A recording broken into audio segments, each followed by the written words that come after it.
భయపెట్టడానికి వారి ఇళ్లను కూల్చివేయటం, వారి మీద దాడి చేయటం, వారిని కిడ్నాప్ చేయటం, వారిని పోలీస్ వ్యవస్థని అడ్డం పెట్టి లాఠీల మాటున లూటీ చేస్తూ రాజ్యాంగాన్ని ఉల్లంఘిస్తున్నటువంటి ఉదాంతాలు ఒకటా రెండా కోకొల్లలుగా కనపడుతున్నాయి.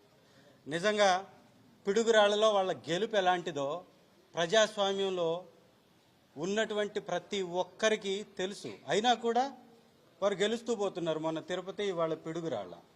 తునిలో ఇప్పటికీ 2 సార్లు పోస్ట్పోండ్ అయిందంటే దాని అర్థం ఏంటి? వారికి సరైనటువంటి సంఖ్యాబలం లేకపోవడం వల్లనే కదా. మరి సంఖ్యాబలం లేనటువంటి పాలకొండలో ఒకే ఒక్క ఎస్సీ సభ్యురాలుంటే వారిని కూడా భయభ్రాంతులకు చేసి, వారిని కూడా లోబర్చుకొని, వారిని కూడా వారి పార్టీ తరపున నిలబెట్టుకోవడానికి చేస్తున్నటువంటి ఈ కుటిల యత్నాల్ని ప్రజాస్వామ్యబద్ధంగా ప్రతి ఒక్కరూ ఖండించాల్సినటువంటి అవసరం ఉంది. వైఎస్ఆర్ కాంగ్రెస్ పార్టీ తరఫున తీవ్రంగా దీన్ని వ్యతిరేకిస్తూ ఇవాళ ఎలక్షన్ కమిషన్ వారిని కూడా కలవడం జరిగింది. ఎలక్షన్ కమిషన్ వారు కూడా దీని మీద చొరవ తీసుకోవాలి. ఇంత నిర్లక్ష్య ధోరణి ఎందుకోసం?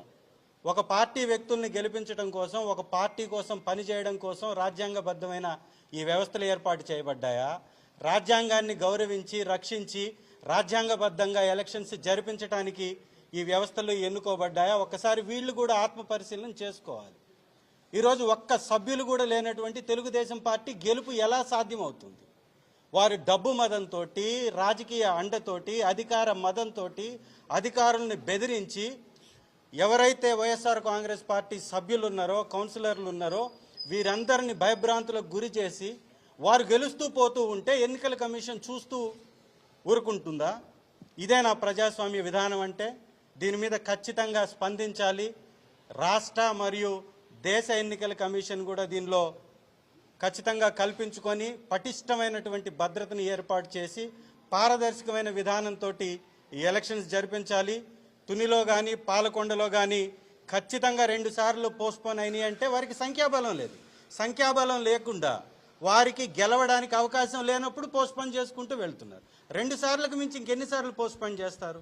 అట్లాగే వాళ్ళ పిడుగురాళ్ళలో జరిగినటువంటి ఎన్నికను కూడా ఖచ్చితంగా రద్దు చేయాలి, మళ్ళీ జరిపించాలి. ప్రజాస్వామ్యబద్ధంగా పటిష్టమైనటువంటి పోలీస్ రక్షణ మధ్యలో ప్రజాస్వామ్యాన్ని కాపాడే విధంగా ఈ ఎలక్షన్స్ జరిపించాలని రిక్వెస్ట్ చేస్తూ మేమందరం కూడా ఇక్కడికి వచ్చేసి వారిని వినతి పత్రం ఇవ్వడం జరిగింది. కాబట్టి దయచేసి కేంద్ర రాష్ట్ర ఎన్నికల కమిషన్ దీని మీద ప్రత్యేక దృష్టి పెట్టి ఎలక్షన్ జరిపించవలసిందిగా వైఎస్ఆర్ కాంగ్రెస్ పార్టీ తరఫున మేము కోరుకుంటున్నాం. Thank you.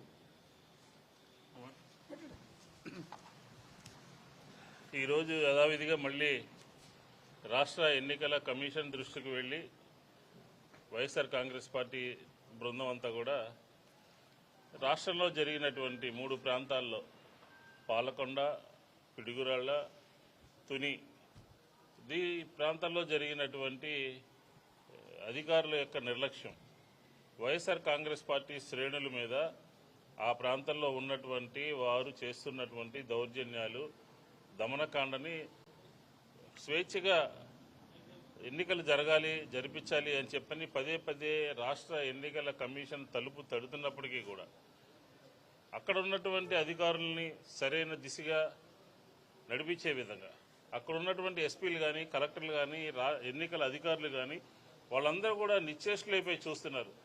ఆ నిద్రావస్థ నుంచి బయటపడేయాలని చెప్పని ఎన్నికల కమిషన్ డైరెక్షన్ ఇవ్వాలని చెప్పని ఈరోజు మేము పోయి కోరడం జరిగింది. ఆశ్చర్యకరమైన విషయం ఏంటంటే ప్రజాస్వామ్యంలో సంఖ్యాబలం, ఎవరికి ఎంతమంది కౌన్సిలర్లు ఉన్నారు, ఎంత మెజార్టీ ఉంది, దాని ప్రకారం వ్యవస్థ నడుస్తూ ఉంటుంది. మెజార్టీ లేకుండా, ప్రజల యొక్క తీర్పు లేకుండా, గెలవకుండా మా దగ్గర ఉన్నటువంటి మాకు ఎన్నికల్లో గెలిచినటువంటి వారిని గుంజుకుని భయపెట్టి తీసుకుని వెళ్ళి వాళ్లతో అక్కడ పోటీ చేయించడము, భయపెట్టడము, దౌర్జన్యం చేయడము ఇది ఎక్కడి ప్రజాస్వామ్యం? ఆంధ్రప్రదేశ్ తమిళనాడులా తయారైపోతుంది, ఆంధ్రప్రదేశ్ బీహార్లా తయారైపోతుంది. ఇదేనా గూండా రాజ్యం నడుస్తుంది?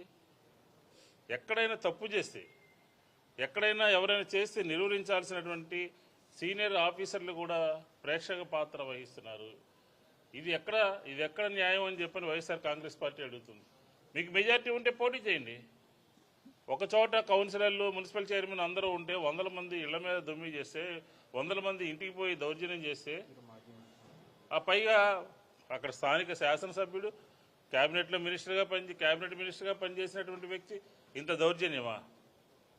ఇంత పట్టపగలే ఇంత దౌర్జన్యం జరుగుతూ ఉంటే ఏ విధంగా ఆంధ్రప్రదేశ్ ప్రజలు మిమ్మల్ని ఓటు వేసి గెలిపించారు? మిమ్మల్ని గెలిపించింది ఇలాంటి కార్యక్రమాలు నిర్వహించడానికైనా, దౌర్జన్యాలు చేయడానికైనా, లేకపోతే ప్రజాస్వామ్యంలో ఎవరికి ఎంతవరకు గౌరవం ఇవ్వాలో అది తెలుసుకోకుండా ఈరోజు ప్రవర్తించడం అనేది సరైనటువంటి విధానం కాదు. ఖచ్చితంగా ఈరోజు గెలవచ్చు, ఓడిపోవచ్చు, కానీ మీరు చేసినటువంటి దౌర్జన్యాలు కానీ, మీరు చేసినటువంటి ఏకపక్ష నిర్ణయాలు కానీ, అధికారుల యొక్క ప్రేక్షక పాత్ర కానీ అంతా కూడా రికార్డెడ్గా ఉంటుందనే విషయాన్ని అధికారులు గుర్తుపెట్టుకోవాలని చెప్పని కూడా ఈ సందర్భంగా కోరుతా ఉన్నాను.